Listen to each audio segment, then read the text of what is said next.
Hello everyone, I'm Leela Prabhu and today we'll be covering part 2 of standard 11 chapter, that is liberalization, privatization and globalization. Okay, so in previous class, that is in part 1, we have studied about the background of the Indian economic system. Then we have also seen that foreign exchange reserves, there was a huge impact on foreign exchange reserves because of more imports than we used to do. Okay, so we India used to import more than the export. Then we have seen with regards to balance of payment. Then India, since the funds was so less, so India approached the International Bank for Reconstruction and Development, IBRD, which is popularly known as World Bank, and they also approached International Monetary Fund, yeah, IMF. Okay, this we have seen. Now we have also seen with regards to the export and the import policy. Then during the 1991 economic reforms, liberalization took place and lot of restrictions were removed. Okay, so industrial licensing was abolished for almost all but product categories such as alcohol, cigarettes, hazardous chemicals, industrial explosive, electronics, aerospace and drugs and pharmaceuticals.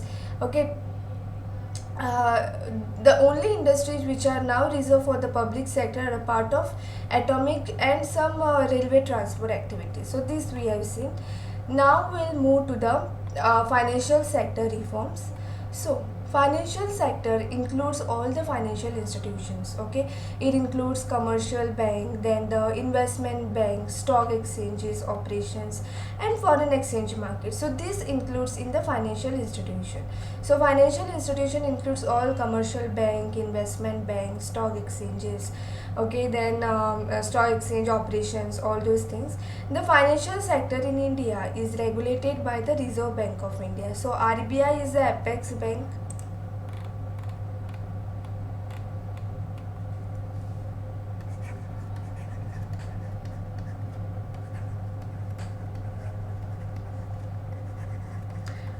RBI, Reserve Bank of India, which is the apex bank, like it controls all the other banks. Okay, and regulates. So we may be aware that all banks and other financial institutions in India are regulated through various norms and regulations. So RBI here, they decide the amount of money that the bank can keep with themselves. So RBI decide like how much money a bank should keep with themselves.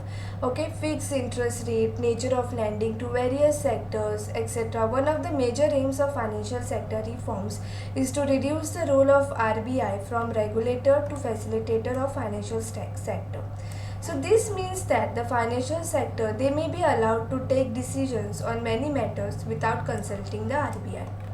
Then the reform policies led to the establishment of private sector banks, India as well as foreign. So foreign investment, the limit in bank was reached to about 74%, and those banks which fulfill all the certain conditions have been given freedom to set up new branches without the approval of the RBI and rationalize their existing branch networks. So through banks have been given permission to generate resources from India and abroad. Certain managerial aspects have been retained with the RBI to safeguard the interests of the account holders and the nation. Then, foreign institutional investors, which includes merchant bankers, mutual fund, pension funds, they are now allowed to invest in the Indian market because the liberalization was it was being implemented. Then, with regards to the tax reforms, so reforms are reforms in the government taxation and public expenditure policies. So these are now collectively known as fiscal policy.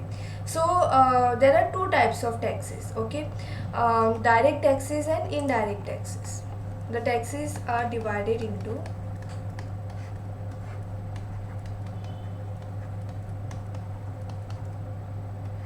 an indirect tax.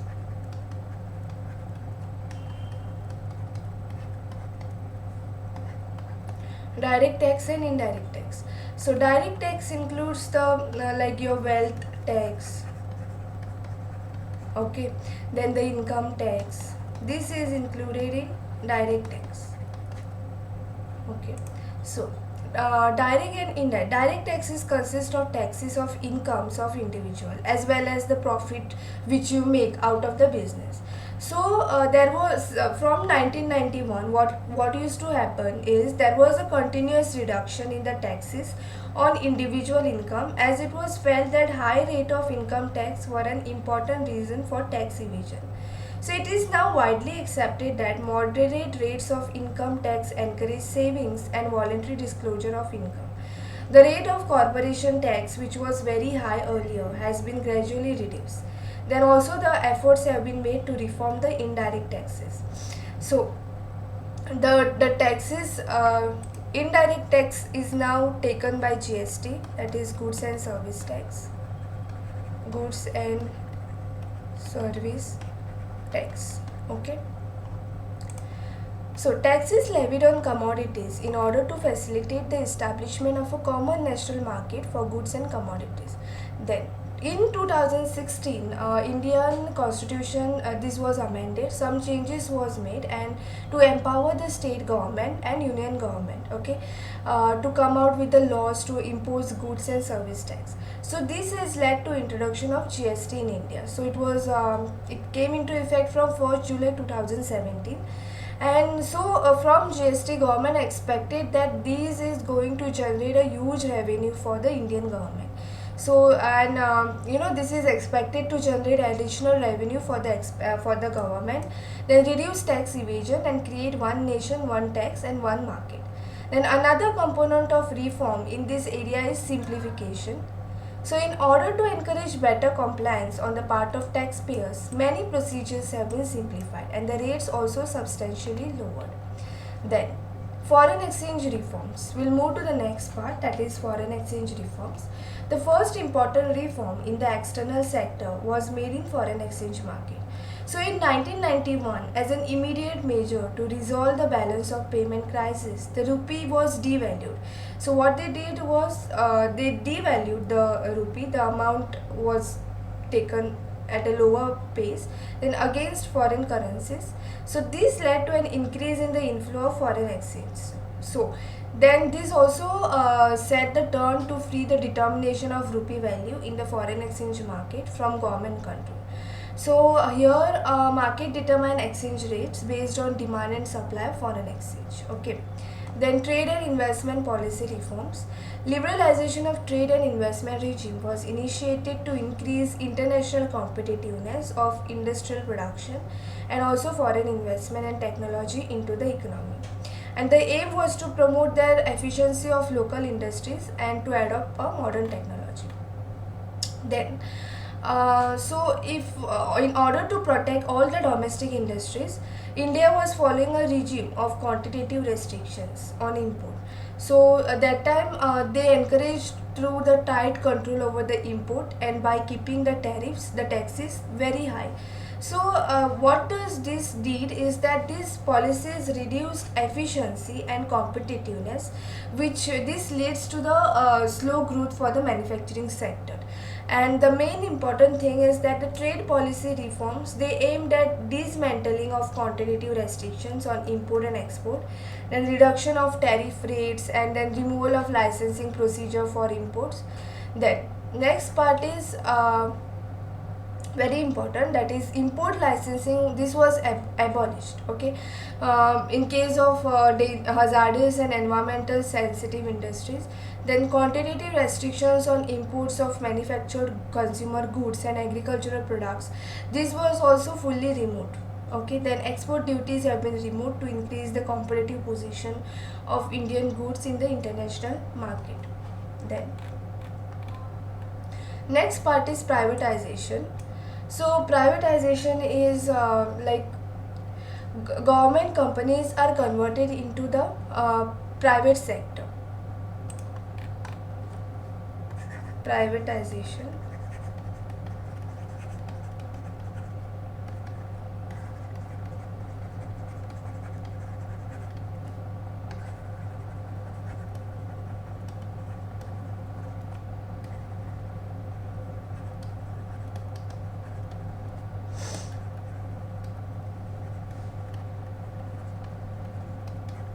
So government companies, these are converted into private sector.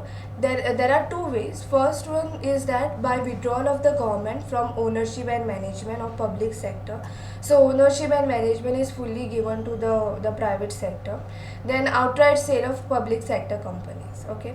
So this is called as disinvestment. Okay. So what government does, they sell the public sector enterprise to the private sector. So this is known as disinvestment. So privatization of the public sector enterprise by selling of part of the equity of public sector to the public is a disinvestment. Okay. Then it was also envisaged that private capital and managerial capabilities could be effectively utilized to improve the performance of public sector undertakings. So these are some of the example which is given here over here. Then the government envisaged that privatization could provide strong impetus to the inflow of FDI. So they also made an attempt to improve the public sector enterprises by giving them the autonomy in taking managerial decisions. So even some public sector undertakings, they have given some special status, that is Maharatnas, Navratnas and Mini Ratnas. We'll see this in this example which is given. Okay. The the central public sector enterprises are designated with different status.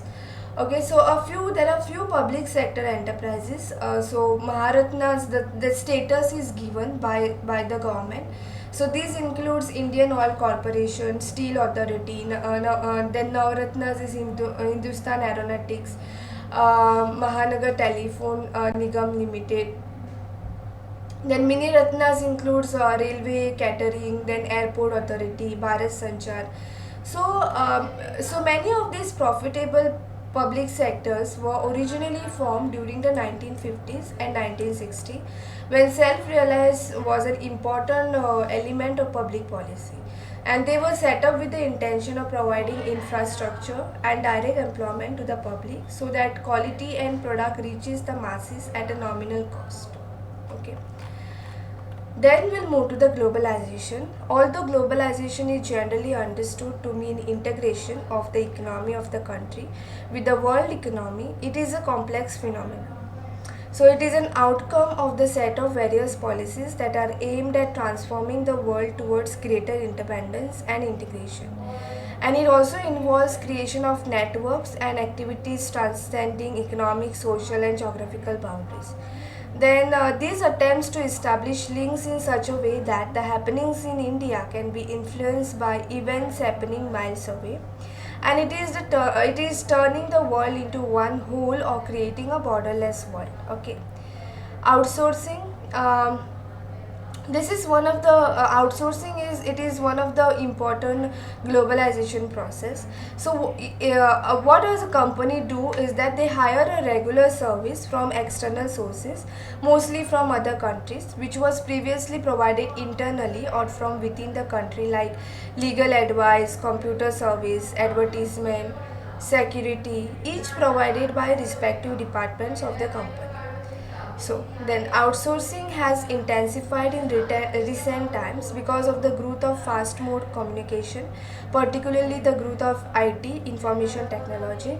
Then many of the services such as business process or centers, popularly known as BPO or call centers, they record keeping, accountancy, banking services, music recording. Okay. These are being outsourced by companies in developed countries to India. Then, with the help of they use it with the help of modern telecommunications link, including the internet, the text, voice, visual data. In respect of these services, is digitized. So, globalization is nothing but connecting with the world, we can say.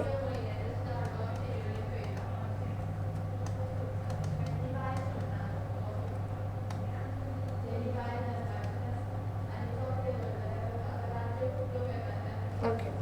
Connecting with the world. So most MNCs and even small companies are outsourcing their services to India, where they can be availed at a cheaper cost with reasonable degree of skill and accuracy. The low wage rates and availability of skilled manpower in India have made it a destination for global outsourcing in the post-reform period. Next is World Trade Organization. So it was founded in 1995 as a successor organization to the General Agreement on Trade and Tariff. So GATT was established in 1948 with 23 countries as a global trade organization to administer all multilateral trade agreements by providing equal opportunities to all countries in the international market for trading purpose. Then, World Trade Organization is expected to establish a rule-based trading regime in which nations cannot place arbitrary restrictions on trade. In addition to this, its purpose is to enlarge production and trade of services, to ensure optimum utilization of world resource, and to protect the environment. Sorry. Then, the World Trade Organization agreements cover trade in goods as well as services to facilitate international trade. So this is through removal of tariff as well as non-tariff barriers and providing a greater market access to all member countries.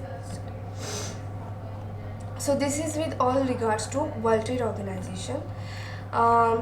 Then, some scholars caution the usefulness of India being a member of World Trade Organization as a major volume of international trade occurs among the developed nations. They also say that developed countries file complaints over the agricultural subsidies given in their countries. Then developing countries also they feel cheated as they are forced to open their market for developed countries but are not allowed access to the market of developed countries. Then we'll see this, that is Indian economy during reforms. How was the Indian economy during that reform period? So the reform process has completed through decades since its introduction. So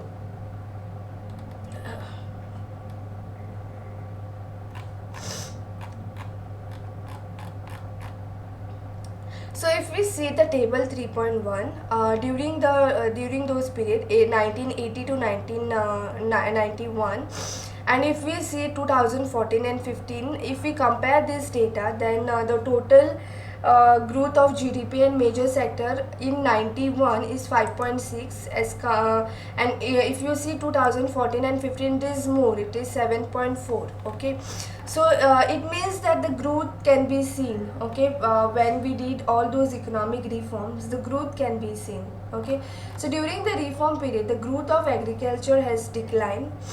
Growth of agriculture has declined over here because most of the people they moved to the other jobs. Okay, because during those period 1980 1992 to 2001 people used to depend on agriculture, but now the situation is different. Okay, while the industrial sector reported fluctuation, we can see there is in industrial sector there is we can see the tremendous growth over here.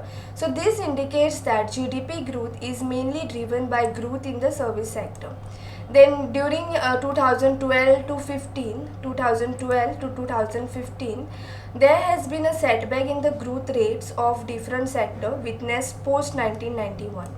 Then agriculture, they also recorded a higher growth rate in 2013 and 14, that is 4.2 as compared to 2012 and 13. So this sector witnessed negative growth in the subsequent year. Then service sector, if we see the service sector, it continues. There is a continuous growth, from 1980s to 2014-15. There is a continuous growth in the service sector. So the industrial sector witnessed a decline during 2012 and 13. So the opening of the economy has, it impacted the Indian economy in a very good way. We can see it has led to a rapid increase in foreign direct investment and foreign exchange reserve.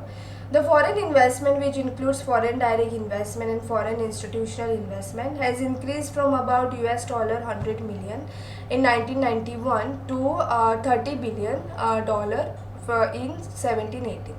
There has been an increase in foreign exchange reserves from about $6 billion 1991 to US $413 billion in 2018-19. So since 1991, India has been a successful exporter of auto parts, then pharmaceutical good, engineering goods, IT software, then textile.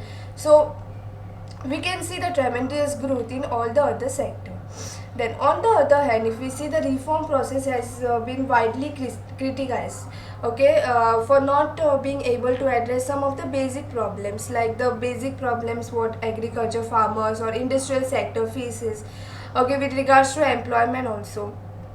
Then growth and employment, if we see, although the GDP rate has increased in the during the reform period, scholars, they say that the reform-led growth has not generated a sufficient employment. Even though the GDP is increasing, but employment opportunities are still not sufficient in our country. Okay. Then agriculture reforms have not been able to benefit agriculture, where the growth rate has been decelerating. Then, since 1991, public investment in agriculture sector, especially in infrastructure, which includes irrigation, power, roads, market, then research and extension, has fallen. Then, then the partial removal of fertilizer subsidy has led to increase in the cost of production, which has severely affected the small and marginal farmers. Then this sector has been experiencing a number of policy changes, such as reduction in import duties on agricultural products, then low support price and lifting of quantitative restrictions on the import of agriculture product. Then these have adversely affected Indian farmers, as they now have to face increased international competition. Then because of the export oriented policies, whatever the strategies was given for agriculture, there is a shift from production for the domestic market towards production for the export market. Okay, and basically they focus on cash crops instead of food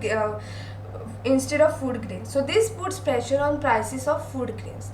Then if we see the reforms in industries, industrial growth has also been slowed down because of the demand has been decreased, no, for the industrial product, because we are importing the cheaper quality of goods from other countries. So inadequate investment in infrastructure, then so in a globalized world, developing countries, these are compelled to open up their economies to greater flow of goods and capital from developed countries, and rendering their industries vulnerable to imported goods. Then cheaper imports have thus replaced the demand for domestic goods.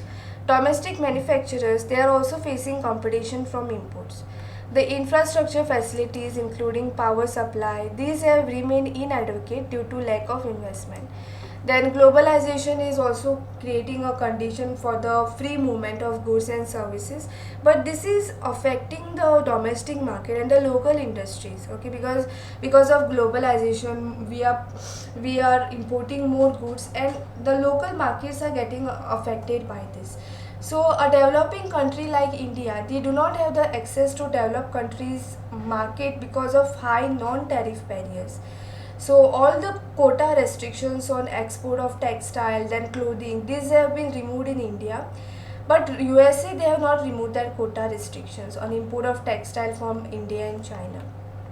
Then with regards to disinvestment, um, every year the government fixes a target for disinvestment of public sector enterprises. So for instance, in the year 1991 till 1992, it was targeted to mobilize rupees 2500 crore through disinvestment.